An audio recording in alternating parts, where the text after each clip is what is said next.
Hello, good morning, जोहार। मैं राजू और आप देख रहे हैं 24 झारखंड न्यूज। चलिए जानते हैं झारखंड की आज की 25 मुख्य बड़ी खबरों को। झारखंड को केंद्र से मिलेंगे बकाए 1.36 लाख करोड़ रुपए। सुप्रीम कोर्ट के इस फैसले को हेमंत सोरेन ने बताया ऐतिहासिक। सुप्रीम कोर्ट ने केंद्र सरकार को झारखंड के 1.36 लाख करोड़ रुपए देने का आदेश दिया है। सीएम हेमंत सोरेन ने सोशल मीडिया हैंडल एक्स के माध्यम से जानकारी देते हुए बताया कि सुप्रीम कोर्ट ने ऐतिहासिक फैसला सुनाते हुए केंद्र सरकार को आदेश दिया है कि झारखंड सरकार के बकाए 1.36 लाख करोड़ केंद्र सरकार दे दे। हेमंत सोरेन ने लिखा कि झारखंड सरकार लगातार केंद्र सरकार से राज्य सरकार के पैसे मांग रही थी। हेमंत सोरेन ने सुप्रीम कोर्ट के झारखंड के बकाए पैसे लौटाने के आदेश को बड़ी जीत बताया है। सीएम हेमंत सोरेन ने एक्स पर लिखा कि अब झारखंड को 2005 से बकाए खनिज रॉयल्टी के पैसे मिलेंगे। केंद्र सरकार झारखंड को इन पैसों का भुगतान 12 सालों में चरणबद्ध तरीके से करेगी। सोरेन ने आगे कहा कि इन पैसों का उपयोग राज्यवासियों के अधिकारों की रक्षा के साथ साथ जन कल्याण में किया जाएगा। इन पैसों का लाभ हर झारखंड वासी को मिलेगा। सुप्रीम कोर्ट के मुख्य न्यायाधीश DY चंद्रचूड़ संविधान पीठ की अध्यक्षता कर रहे थे। उन्होंने कहा कि राज्य बकाया कर का दावा कर सकते हैं, लेकिन 1 अप्रैल 2005 से पहले की बकाया राशि पर यह लागू नहीं होता है। संविधान पीठ ने 25 जुलाई को अपने निर्णय में केंद्र सरकार की याचिका को खारिज कर दी थी। राज्यों के पास खदानों और खनिज युक्त जमीन पर कर लगाने के अधिकार को जारी रखा गया था। स्वतंत्रता दिवस 2024 सज धज कर तैयार हुआ रांची का मोहराबादी मैदान। स्वतंत्रता दिवस को लेकर राजधानी रांची का मोहराबादी मैदान सज धज कर तैयार है। 15 अगस्त को सुबह 9 बजे मुख्यमंत्री हेमंत सोरेन मोहराबादी मैदान में राष्ट्रीय ध्वज फहराएंगे। इस मौके पर मुख्यमंत्री हेमंत सोरेन राज्य की जनता को संबोधित भी करेंगे, क्योंकि कुछ दिन के बाद विधानसभा चुनाव की घोषणा होने वाली है। ऐसे में मुख्यमंत्री के द्वारा राज्य की जनता को कई सौगात भी मिलने की संभावना है। इन सबके बीच स्वतंत्रता दिवस पर होने वाले कार्यक्रम को लेकर रांची सहित राज्य के विभिन्न स्थानों पर प्रशासनिक तैयारी पूरी कर ली गई है। मुख्य कार्यक्रम रांची और दुमका में आयोजित होगा, जहां मुख्यमंत्री हेमंत सोरेन रांची के मोहराबादी मैदान में, राज्यपाल संतोष कुमार गंगवार दुमका में राष्ट्रीय ध्वज फहराते नजर आएंगे। इसके अलावा राज्य सरकार के मंत्री अलग अलग जिलों में स्वतंत्रता दिवस कार्यक्रम में शामिल होंगे। स्वतंत्रता दिवस के जश्न में किसी तरह का खलल या कोई नक्सली हमला ना पहुंचे, इसके लिए चौकस किए गए हैं। राजधानी रांची के मोहराबादी मैदान में आयोजित होने वाली स्वतंत्रता दिवस कार्यक्रम को लेकर 2000 से अधिक जवान की तैनाती की गई है, जबकि मैदान की सुरक्षा के लिए 10 DSP के साथ साथ 25 इंस्पेक्टर और 50 दरोगा को तैनात किया गया है। वहीं बम निरोधक दस्ता की 2 टीम रेप और जैब के जवानों को भी तैनात किया गया है। बेनतीजा रही शिक्षा मंत्री बैजनाथ राम और पारा शिक्षक की वार्ता। शिक्षा मंत्री बैजनाथ राम और पारा शिक्षक की बुधवार की वार्ता बेनतीजा रही। बता दें कि बुधवार को रांची के धुर्वा स्थित प्रोजेक्ट मंत्रालय में शिक्षा मंत्री बैजनाथ राम और पारा शिक्षक के बीच वार्ता हुई। घंटों चली वार्ता के बाद बाहर निकलने पर शिक्षकों ने बताया कि सरकार फिलहाल उनके मानदेय में 2000 की बढ़ोतरी करना चाहती है। हम संगठन के लोग फिलहाल उस पर तैयार नहीं हैं। इधर शिक्षा मंत्री बैजनाथ राम ने बैठक के बीच कहा था कि पारा शिक्षक के मानदेय में पहले ही बढ़ोतरी की जा चुकी है और फिलहाल 2000 की बढ़ोतरी की जा रही। हमें उम्मीद है कि पारा शिक्षक इस पर जरूर तैयार होंगे, लेकिन शिक्षा मंत्री के इस प्रस्ताव पर राजी नहीं हुए हैं। खबरों में आगे बढ़ने से पहले अगर अभी तक आपने इस चैनल को सब्सक्राइब नहीं किया तो प्लीज सब्सक्राइब कर ले, जिससे झारखंड की हर छोटी सी बड़ी खबर की अपडेट आप तक पहुंचता रहे। जश्न आज़ादी पर हेमंत सरकार की सौगात, अब 200 यूनिट तक फ्री मिलेगी बिजली। स्वतंत्रता दिवस के मौके पर हेमंत सरकार राज्यवासियों को एक खुशखबरी देने जा रही है। सीएम हेमंत सोरेन ने अब राज्य में 200 यूनिट तक बिजली खपत करने वालों को मुफ्त में बिजली देने का फैसला किया है। राज्य के घरेलू बिजली उपभोक्ताओं को 15 अगस्त से 200 यूनिट मुफ्त बिजली मिलने लगेगी।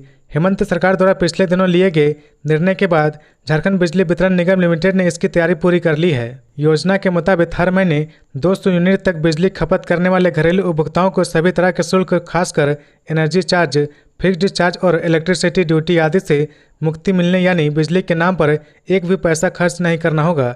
रांची परिक्षेत्र के महाप्रबंधक PK श्रीवास्तव के अनुसार मुख्यालय स्तर से इस संबंध में जारी निर्देश के अनुरूप उपभोक्ता को इसका लाभ मिलेगा। उन्होंने कहा कि स्मार्ट मीटर से बिल जारी करने की प्रक्रिया शुरू कर दी गई है।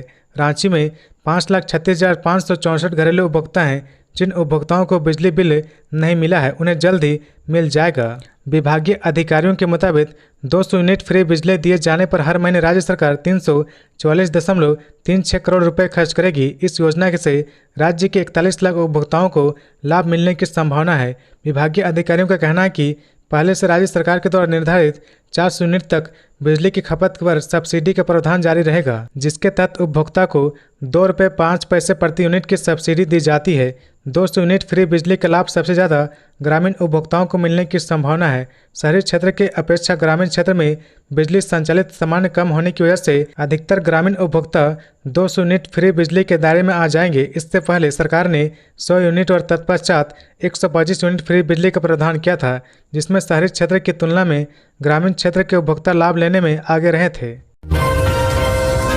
मनी लॉन्ड्रिंग मामले में गिरफ्तार कोलकाता के कारोबारी अमित अग्रवाल को सुप्रीम कोर्ट से राहत मिली, अंतरिम जमानत। मनी लॉन्ड्रिंग मामले में गिरफ्तार कोलकाता के कारोबारी अमित अग्रवाल को सुप्रीम कोर्ट से अंतरिम राहत मिली है। सुप्रीम कोर्ट ने उनको जमानत की सुविधा प्रदान कर दी है। झारखंड हाईकोर्ट से याचिका खारिज होने के बाद उन्होंने सुप्रीम कोर्ट में एसएलपी दायर की थी। पिछली सुनवाई के दौरान उनके अधिवक्ता की ओर से कहा गया था कि हाईकोर्ट के एक अधिवक्ता के द्वारा रिश्वत मांगे जाने की शिकायत उन्होंने पुलिस से की थी, लेकिन ईडी ने मामला दर्ज करते हुए उन्हें गिरफ्तार कर लिया था, जो गलत है। साथ ही यह भी कहा गया था कि इस मामले में जिस अधिवक्ता को रिश्वत दी गई थी उन्हें हाईकोर्ट से जमानत मिल गई है। ऐसे में उन्हें भी जमानत की सुविधा मिलनी चाहिए, जिस पर बुधवार को सुप्रीम कोर्ट ने ईडी के जवाब को देखते हुए जमानत की सुविधा प्रदान कर दी है। बता दें कि अमित अग्रवाल की ओर से ईडी की कार्रवाई को भी सुप्रीम कोर्ट में चुनौती दी गई है। उनका कहना है कि वह जिस मामले में वे शिकायत करता है और स्वयं पीड़ित है, उस मामले में उन्हें आरोपी बनाया जाना बिल्कुल गलत है। अमित अग्रवाल ने झारखंड हाईकोर्ट में दाखिल एक जनहित याचिका को मैनेज करने के नाम पर अधिवक्ता राजीव कुमार के द्वारा रिश्वत मांगे जाने की शिकायत कोलकाता के हेयर स्ट्रीट थाने में की थी। कोलकाता पुलिस ने राजीव कुमार को 50 लाख कैश के साथ 31 जुलाई को एक व्यावसायिक प्रतिष्ठान से गिरफ्तार किया था। हजारीबाग डीसी का बनाएगा फेक व्हाट्सएप अकाउंट, प्रशासन ने की सावधान रहने की अपील। साइबर अपराधियों का दुस्साहस कुछ इस कदर बढ़ता रहा कि वह अब जिले के उपायुक्त का भी फेक व्हाट्सएप नंबर इस्तेमाल कर रहे। इस नंबर में डीसी की तस्वीर लगी होती है ताकि लोगों को ठगी का शिकार बनाया जा सके। ऐसा ही कुछ माजरा हजारीबाग उपायुक्त नैन्सी साहे और धनबाद डीसी माधवी मिश्रा के साथ हुआ है।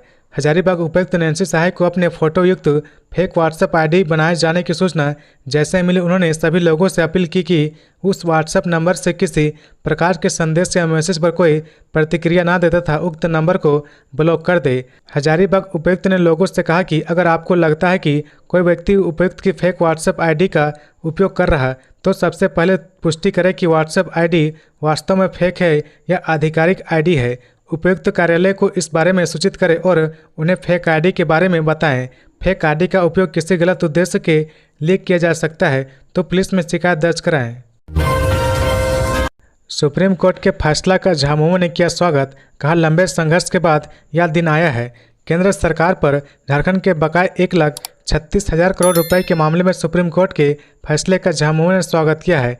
झामुमो महासचिव विनोद पांडे ने कहा कि लंबे संघर्ष के बाद आज ये दिन आया है। सुप्रीम कोर्ट ने राज्य की जनता के हित में फैसला सुनाया है। उन्होंने कहा कि बकाया राशि को लेकर बार बार केंद्र सरकार के पास गुहार लगाने के बावजूद भी उसके कानों में जू तक नहीं रहेंगी, पर सुप्रीम कोर्ट ने राज्य का हक अधिकार देने का काम किया है। विनोद पांडे ने कहा कि शुरू से ही केंद्र सरकार राज्य के हिस्से का बकाया 1,36,000 करोड़ रुपए देने में आनाकानी कर रही थी। मुख्यमंत्री हेमंत सोरेन ने बकाया राशि को लेकर देश के प्रधानमंत्री से लेकर गृह मंत्री तक से फरियाद लगाई थी, लेकिन कुछ भी नहीं हुआ। अब सुप्रीम कोर्ट के इस फैसले से न सिर्फ झारखंड बल्कि दूसरे राज्यों को भी फायदा होगा। अब राज्य खनन वाली कंपनियों पर टैक्स लगा सकेगा। उन्होंने कहा कि बकाया राशि के भुगतान से राज्य की विकास योजनाओं को गति मिलेगी। बकाया राशि मिलेगी तो राज्य सरकार प्रदेश की जनता के लिए और भी कई नई कल्याणकारी योजनाओं को शुभारंभ करने की ओर कदम बढ़ा पाएगी।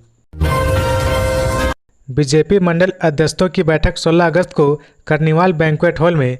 झारखंड में आसन विधानसभा चुनाव से पहले भाजपा अपने नेताओं और कार्यकर्ताओं में नई ऊर्जा भरने में जुट गई है। इसी क्रम में शुक्रवार को हरमू रोड स्थित कार्निवाल बैंक्वेट हॉल में पार्टी के मंडल अध्यक्षों की बैठक बुलाई गई है।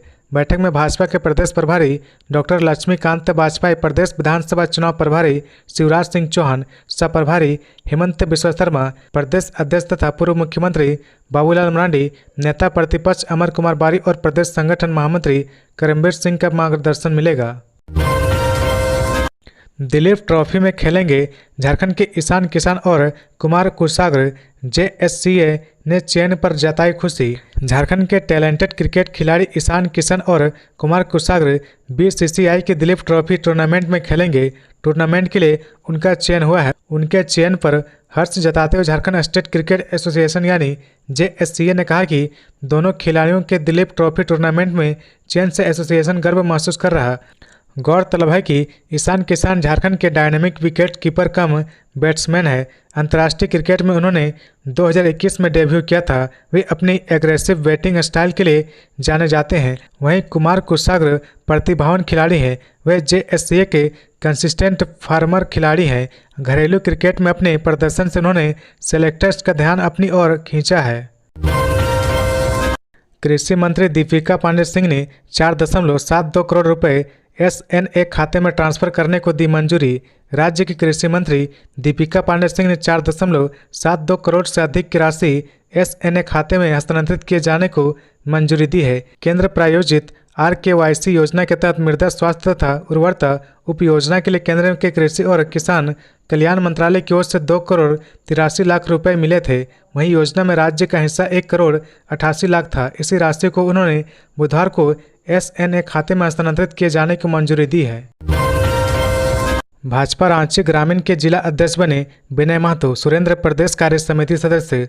भाजपा के प्रदेश अध्यक्ष बाबूलाल मरांडी के निर्देश पर बुधवार को विनय कुमार महतो, धीरज महतो को भाजपा रांची ग्रामीण का जिला अध्यक्ष तथा सुरेंद्र महतो जी को प्रदेश कार्य समिति सदस्य मनोनीत किया गया है। भाजपा के प्रदेश महामंत्री डॉक्टर प्रदीप वर्मा के हस्ताक्षर से इस बाबत एक पत्र जारी किया गया है। पत्र में कहा गया कि यह नियुक्ति तत्काल प्रभाव से लागू होगी। 22 सितंबर को पहले से ही 4 परीक्षा शेड्यूल, फिर जेएसएससी सीजीएल की परीक्षा कैसे संभव। झारखंड कर्मचारी चयन आयोग ने स्नातक योग्यताधारी संयुक्त प्रतियोगिता परीक्षा 2023 की परीक्षा 21 और 22 सितंबर को आयोजित करने का निर्णय लिया है। इस संबंध में आयोग परीक्षा नियंत्रक के द्वारा सूचना जारी कर दी गई है। लेकिन अब इस परीक्षा को लेकर एक और बड़ी अपडेट सामने आ रही। दरअसल 22 सितंबर को यूपीएससी की मुख्य परीक्षा है। 22 सितंबर को ही जेपीएससी रेंज ऑफिसर की पीटी परीक्षा है। 22 सितंबर को ही सेंट्रल एसएससी की परीक्षा है। 22 सितंबर को ही एक्साइज कांस्टेबल दौड़ होने वाला है। ऐसे में छात्र सवाल उठा रहे कि जब 4 परीक्षा 22 सितंबर को पहले से आयोजित है तो जेएसएससी सीजीएल की परीक्षा उसी तारीख को कैसे ले जा रही। छात्रों का कहना है कि सितंबर में भी सरकार यह परीक्षा ले पाएगी, इसकी कम ही संभावना है। यह एक ऐसी सरकारी भर्ती है जो 2015 से अब तक 5 बार निकाली जा चुकी है। अब तक निकाले गए 5 बार विज्ञापन किसी न किसी वजह से रद्द होती रही है। सबसे पहले 2015 में इन पदों के लिए विज्ञापन निकाला गया, जिसमें कई तरह की त्रुटि होने की वजह से झारखंड हाईकोर्ट ने इसे रद्द कर दिया। रद्द होने के बाद 2019 में आयोग ने एक बार फिर नए सिरे से विज्ञापन जारी किया। यह भी विज्ञापन झारखंड से मैट्रिक इंटर पास अनिवार्य किए जाने की वजह से रोक दी गई। 2021 में एक बार फिर से नए सिरे से विज्ञापन निकाला गया। इस बार झारखंड हाईकोर्ट से नियोजन नीति रद्द होने की वजह से इसे रद्द करना पड़ा। जून 2023 में झारखंड कर्मचारी चयन आयोग एक बार फिर से विज्ञापन निकाला गया, जिसकी परीक्षा पहले 15 और 16 अक्टूबर 2023 को निर्धारित की गई थी, मगर यह अब टल गई और 16 और 17 दिसंबर को इसे निर्धारित किया गया। मगर एजेंसी के द्वारा परीक्षा आयोजित करने से हाथ खड़े कर दिए जाने के बाद इसे एक बार फिर टाल दिया गया। बाद में 28 जनवरी और 4 फरवरी 2024 को निर्धारित हुआ, मगर 28 जनवरी को परीक्षा से पहले पेपर लीक ने आयोग की सारी तैयारियों पर पानी फेर दिया और आखिरकार इसे रद्द करना पड़ा। ऐसे में विवादों के बीच आयोग ने एक बार फिर परीक्षा आयोजित करने का निर्णय लिया है। सीएम हेमंत सोरेन ने सुब्रतो कप टूर्नामेंट जीतने वाली बालिका टीम को दी बधाई।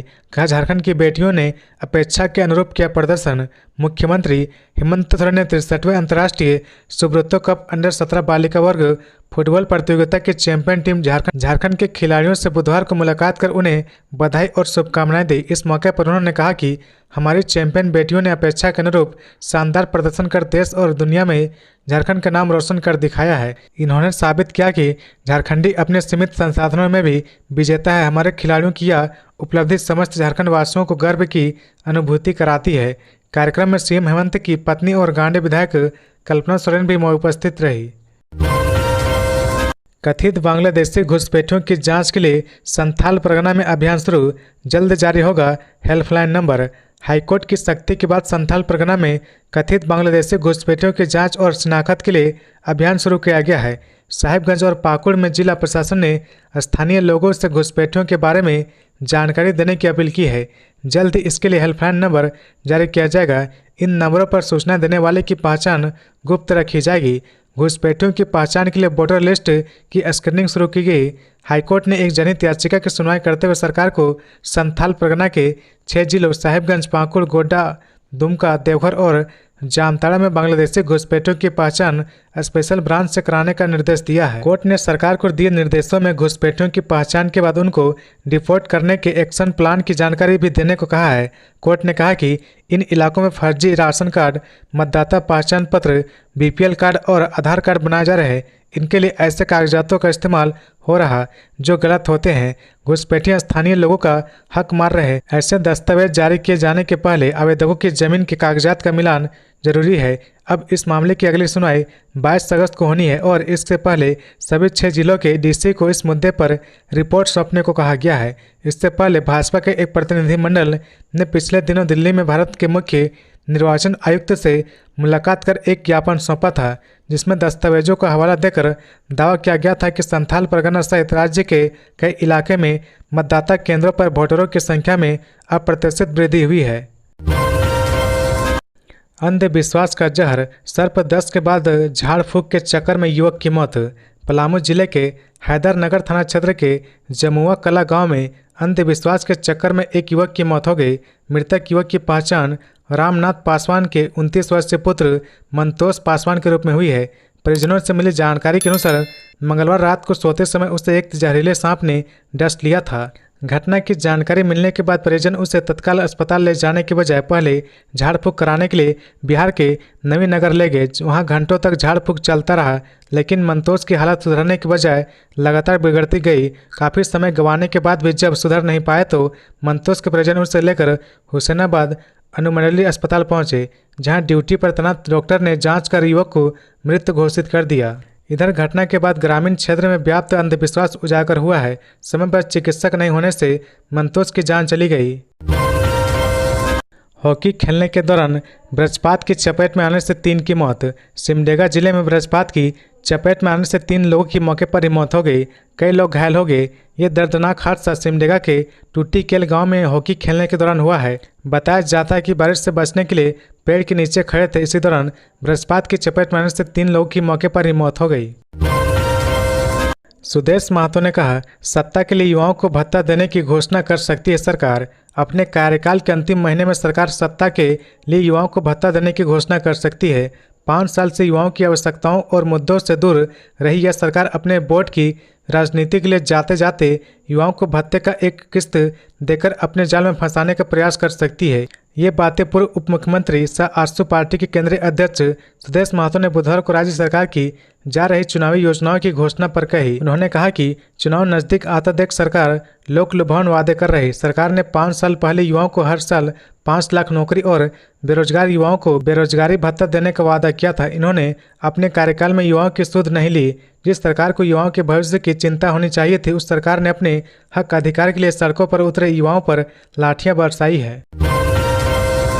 चाईबासा के टोंटो में 5 किलो का आईईडी बम बरामद, सुरक्षा बलों ने किया निष्क्रिय। चाईबासा के टोंटो थाना क्षेत्र के वनग्राम राजबासा के पास जंगल के पहाड़ी क्षेत्र में 5 किलो के एक आईईडी विस्फोटक को सुरक्षा बलों ने बरामद कर निष्क्रिय कर दिया। विस्फोटक को सुरक्षा बलों ने बुधवार को बरामद किया था। उसे बम निरोधक दस्ते ने उसी स्थान पर नष्ट कर दिया। गौरतलब है कि बीते कई महीनों से क्षेत्र में जिला पुलिस और सीआरपीएफ की ओर से नक्सलियों के खिलाफ अभियान चलाया जा रहा। इसमें सुरक्षा बलों को कामयाबी भी मिली है। लोहरदगा के विधानसभा चुनाव प्रभारी बनाए गए आजसू नेता जितेंद्र सिंह।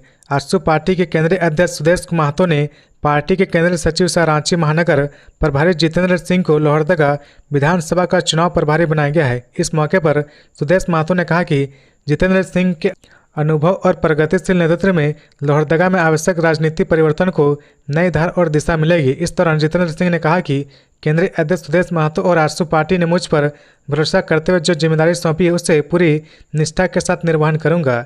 लोहरदगा में संगठन को और अधिक मजबूती प्रदान करना है। कार्यकर्ताओं और पदाधिकारी के बीच समन्वय स्थापित करना और जनता के सुख दुख में साथ रहना मेरी प्राथमिकता रहेगी। जितेंद्र सिंह को लोहरदगा विधानसभा चुनाव प्रभारी मनोनीत किए जाने पर आजसू पार्टियों के केंद्रीय समिति, रांची जिला समिति, रांची महानगर समिति, आजसू बुद्धिजीवी मंच, युवा आजसू छात्र संघ के पदाधिकारी ने बधाई दी। स्कैन करो, पुलिस बुलाओ, हर मुसीबत में मिलेगी मदद, छेड़खानी में सबसे ज़्यादा कारगर।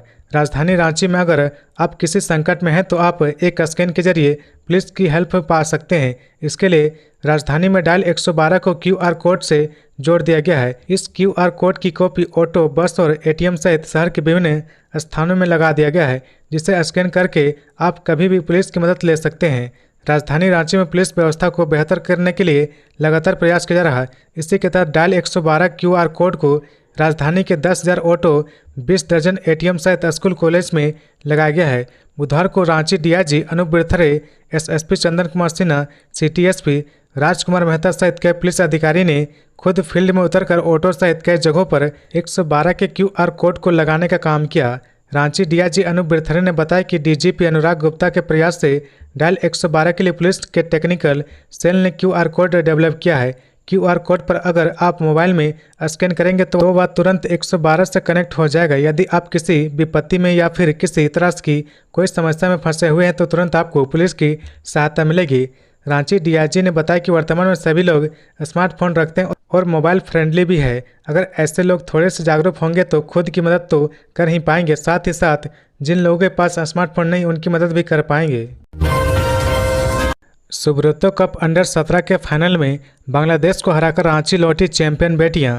63वीं अंतर्राष्ट्रीय सुब्रतो कप अंडर-17 बालिका वर्ग फुटबॉल के फाइनल प्रतियोगिता में बांग्लादेश को 4-1 से हराकर चैंपियन बच्चियां बुधवार दोपहर 1 बजे रांची लौटी। बच्चियों के लिए झारखंड शिक्षा परियोजना पार्षद की रांची स्थित मुख्यालय में भव्य सम्मान सा स्वागत समारोह आयोजित किया गया। चैंपियन बच्चियों को पदाधिकारियों ने उपहार देकर उत्साहवर्धन किया। बच्चियों के स्वागत के लिए मौजूद राज्य शिक्षा परियोजना निदेशक आदित्य रंजन और राज्य कार्यक्रम पदाधिकारी धीरसेन सोरेंग ने बच्चों को इस जीत के लिए बधाई दी। राज्यपाल संतोष गंगवार से मिले राष्ट्रपति पुरस्कार से सम्मानित जतिन कुमार। दंत रोग चिकित्सक डॉक्टर श्वेता स्वराज तथा राष्ट्रपति पुरस्कार प्राप्त जतिन कुमार ने बुधवार को राजभवन जाकर राज्यपाल संतोष गंगवार से शिष्टाचार मुलाकात की। इस मौके पर राज्यपाल को सौंपे गए आवेदन में जतिन कुमार ने कहा कि सिद्धू कानू मुर्मू विश्वविद्यालय में रिक्त पदों की समस्या को तुरंत सुलझाने की जरूरत है। यह विश्वविद्यालय एक महत्वपूर्ण शैक्षणिक संस्था होने के नाते विभिन्न विभागों में रिक्त पदों के कारण चुनौतियों का सामना करना पड़ रहा है। ये रिक्तियां शिक्षा की गुणवत्ता और प्रशासनिक दक्षताओं को प्रतिकूल रूप से प्रभावित कर रही है। इन पदों को जल्द भरने से विश्वविद्यालय अपनी उच्च गुणवत्ता वाली शिक्षा और समर्थन प्रदान करने में सक्षम रहेगा। जतिन कुमार ने विश्वविद्यालय में भर्ती प्रक्रिया को शीघ्र पूरा करने के लिए उनसे आग्रह किया है।